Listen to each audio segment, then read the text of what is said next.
जो समस्या जो सरकार निर्वाचन समय रे ओडिशार चाषी कूल को प्रतिश्रुति देइथिले बिना कटनी छटनी रे एमएसपी प्लस इनपुट सब्सिडी देई आमे 3100 टंका रे धान क्रय करिवु एवं ओडिशार चाषी कूलर समस्त बड़का धान क्रय करिवु। आज आपण माने आज अनुभव करुथुबे गोटिए खरीफ गोटिए रबी एवं वर्तमान गोटिए खरीफ चली सारा राज्य रे जो भली भाव रे चाषी प्रतारित होइचंती।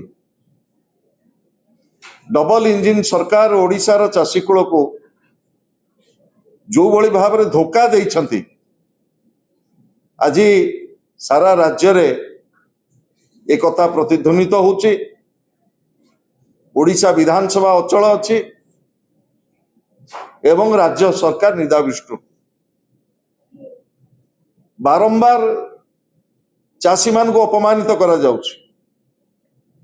मान्यवर मंत्री माने मान्यवर मुख्यमंत्री उपमुख्यमंत्री मान्यवर जोगाण मंत्री मान्यवर समवाय मंत्री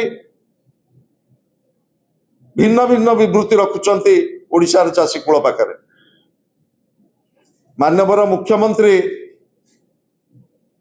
फूड पॉलिसी आसीबा पूर्व कैबिनेट रो निष्पत्ति जो दिन प्रकाश कले से दिन ओडिशार चाषी कूल को आश्वस्त करथिले जे आमे समस्त बड़का एवं बिक्री योग्य धान क्रय करिवु ओडिशार चाषी कूलर।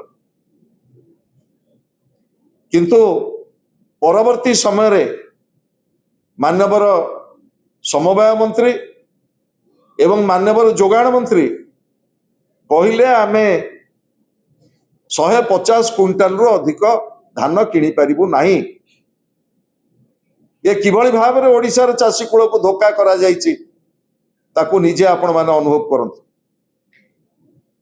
चलित वर्ष एवं गला वर्ष नूतन सरकार आसिला परे ओडिशार चाषी मानकू चारि थर आंदोलन करने को पड़िला।